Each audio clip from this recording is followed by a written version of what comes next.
5 दिनों तक चलने वाले दीपावली के महापर्व में धनतेरस का त्योहार सबसे पहले दिन मनाया जाता है और हिंदू पौराणिक मान्यता के अनुसार धनतेरस की तिथि पर भगवान धन्वंतरी का जन्म हुआ था। भगवान धन्वंतरी को आयुर्वेद और अच्छी सेहत के देवता के रूप में पूजा जाता है। दिवाली पर धनतेरस के दिन भगवान धन्वंतरी की पूजा करने से जीवन में सुख, समृद्धि, ऐश्वर्य और अच्छी सेहत का आशीर्वाद प्राप्त होता है। साथ ही इस दिन खरीदारी करना भी बहुत शुभ माना जाता है। धनतेरस के दिन हर तरह के शुभ कार्य प्रारंभ किए जा सकते हैं। इस दिन विशेष रूप से सोना और चांदी के आभूषण, नए बर्तन आदि खरीदे जाते हैं। धनतेरस के दिन इस प्रकार की विशेष चीज खरीदने पर माँ लक्ष्मी जी का आशीर्वाद प्राप्त होता है। ऐसी मान्यता है कि धनतेरस के दिन हम जिस भी वस्तु की खरीदारी करके लाते हैं उसमें 13 गुना की वृद्धि होती है। इसीलिए आपको ध्यान रखना है कि कोई भी ऐसी गलती ना करें, ऐसी वस्तु ना खरीद कर लाएं जिससे कि अशुभता आ जाए। तो धनतेरस के दिन ऐसी कौन सी चीजें आपको खरीदनी चाहिए, आज की वीडियो में मैं आपको बताऊंगी कि आपको इन 13 चीजों में से आपको कुछ न कुछ वस्तुएं खरीदनी ही चाहिए। अगर आप ये सभी 13 वस्तुएं ना खरीद पाए तो इनमें से जो भी आपको समर्थ हो वो वस्तु आप घर पर खरीद कर ला सकते हैं। धनतेरस के दिन महालक्ष्मी जी, कुबेर देवता और धन्वंतरी भगवान की पूजा करने से घर हमेशा धन, धान्य, सुख, सुविधा और वैभव से भरा रहता है। धनतेरस के दिन जो लोग सोने चांदी से बने हुए आभूषण या सोना चांदी ना खरीद पाए उन्हें भी इस दिन कुछ चीजें अवश्य ही खरीदनी चाहिए। सबसे पहली वस्तु है नई झाड़ू। धनतेरस के दिन नई झाड़ू खरीदना बहुत शुभ माना जाता है। झाड़ू को माँ लक्ष्मी जी का प्रतीक माना जाता है और ऐसा माना जाता है कि नई झाड़ू से धनतेरस के दिन पहले पूजा करके फिर उसका प्रयोग करने से घर की सारी नकारात्मक ऊर्जा दूर हो जाती है और घर में सुख, समृद्धि का वास होता है। अगर हो सके तो धनतेरस के दिन एक झाड़ू का गुप्त दान करना चाहिए। इसे आप मंदिर में, किसी चौराहे पर या ऐसी जगह पर जहां से कोई भी जरूरतमंद व्यक्ति इस झाड़ू को उठाकर ले जाए, वहां पर आपको रख देना चाहिए। दूसरी वस्तु है साबुत धनिया। धनतेरस के दिन आप कुछ लेकर आए या ना आए, साबुत धनिया तो हर कोई ला सकता है। साबुत धनिया लाकर दिवाली के दिनों से पूजा करने के बाद अपने ही घर में क्यारी में या गमले में डाल देना चाहिए और ऐसा करने से कहा जाता है कि घर में आपके जो भी धन है और जो भी आय है उसमें बरकत होने लगती है। अगर आए दिन अनावश्यक रूप से खर्चे होते हैं तो उसमें भी रोक लग जाती है। इस दिन नमक भी खरीद कर लाना चाहिए। नमक अगर आप डली वाला लाते हैं तो और भी शुभ है, लेकिन आजकल डली वाला नमक मिलना हर जगह पॉसिबल नहीं होता है।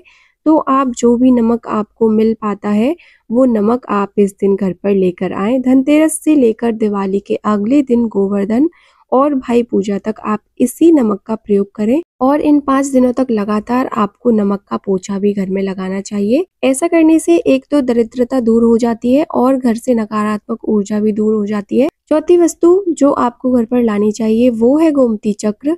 कहते हैं जिस घर में गोमती चक्र होता है वहाँ सुख, सौभाग्य और समृद्धि की वृद्धि होती है।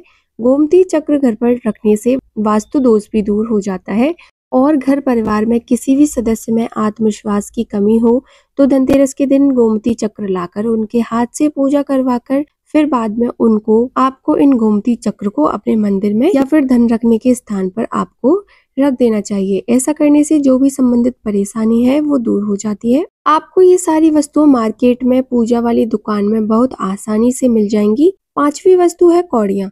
कौड़ियाँ आपको सफेद, भूरी, पीली या चितकबरी मिल जाएंगी, लेकिन आपको जो कौड़ियाँ लानी है या तो सफेद लेकर आए या फिर पीले रंग की कौड़ियाँ लेकर आए। कहते हैं जिस घर में कौड़ियाँ होती हैं वहां पर माँ लक्ष्मी जी हमेशा निवास करती हैं।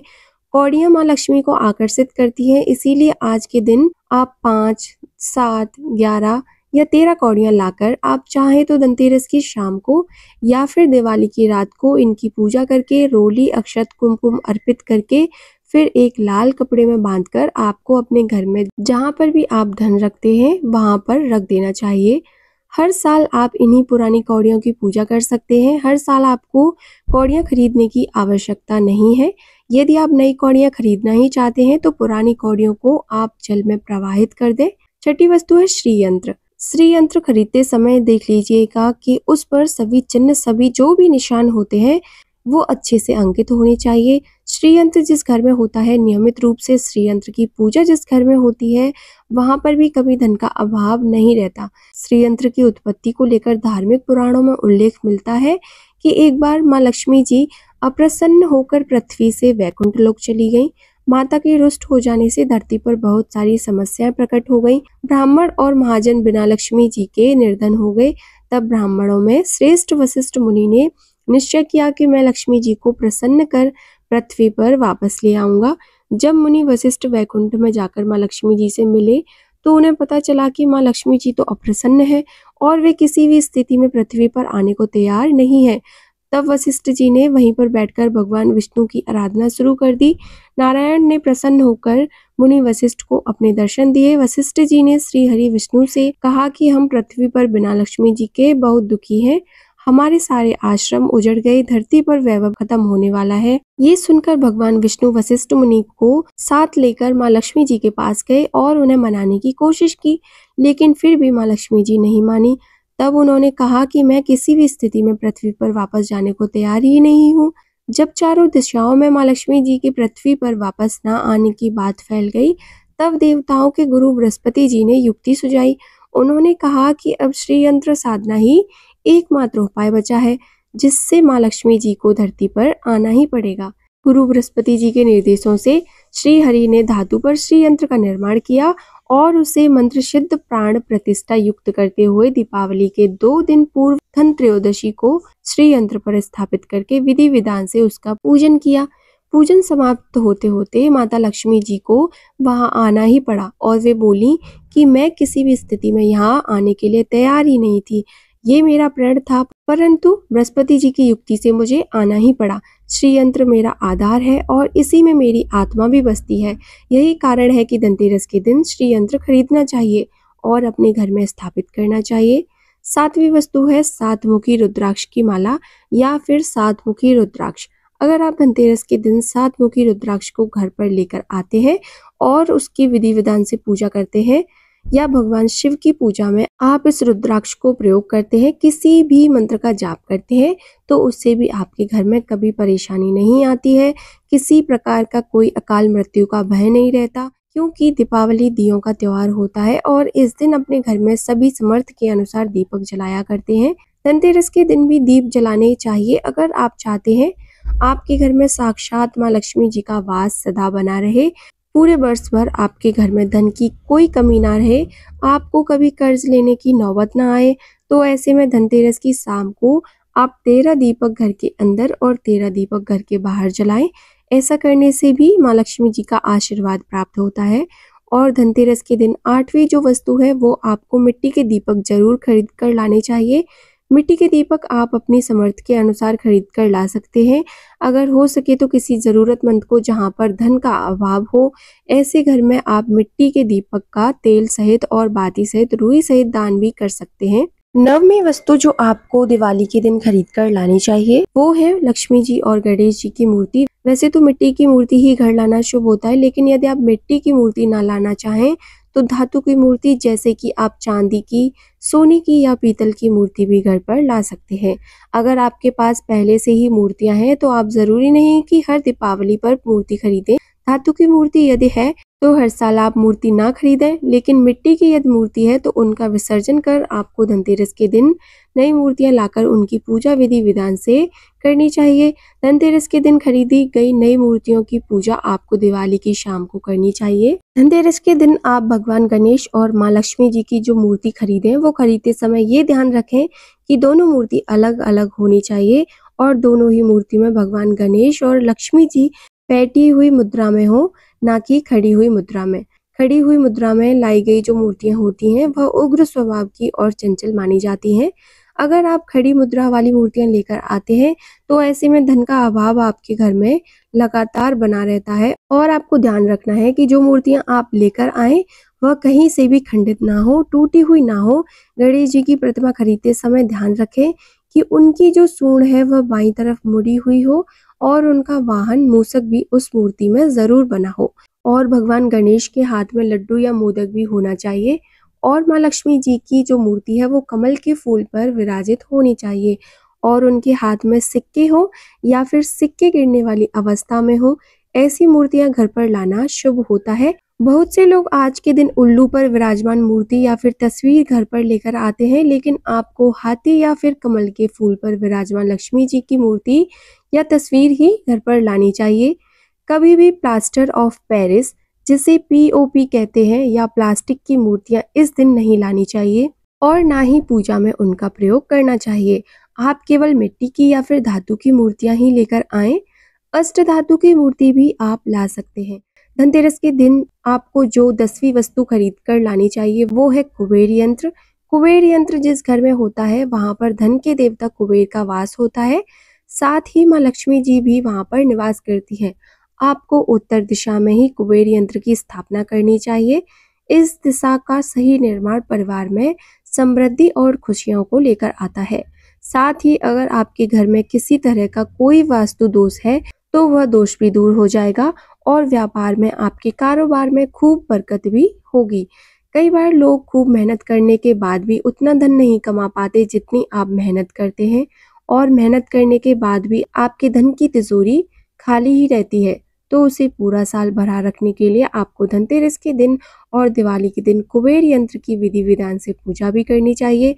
कुबेर देवता के मंत्र ओम यक्ष राजाय विमहे वैश्रवणाय धीमहि तन्नो कुबेराय प्रचोदयात् का कम से कम 1 माला या 51 बार जप करना चाहिए। 11वीं वस्तु है सोने चांदी के आभूषण या फिर सिक्का। अपनी समर्थ के अनुसार आपको आज के दिन सोने चांदी के आभूषण या फिर कोई भी चांदी का सिक्का खरीदना चाहिए और उसकी भी पूजा आपको करनी चाहिए। यदि आपकी समर्थ ना हो तो आप सोने चांदी के आभूषण या सिक्के की बजाय मिट्टी के बर्तन या एक चम्मच भी आज के दिन खरीद कर घर लानी चाहिए, तो उससे भी आपके घर में पूरे साल खूब बरकत होगी। सब जानते हैं कि धनतेरस के दिन नए बर्तनों की खरीदारी की जाती है, लेकिन नए बर्तनों में भी आपको ये ध्यान रखना है कि आज के दिन यदि आप पीतल के बर्तन खरीद कर लाते हैं तो वो ज्यादा शुभ होते हैं। आप पुराने टूटे हुए बर्तनों को बदल कर भी नए बर्तन घर पर खरीद कर ला सकते हैं।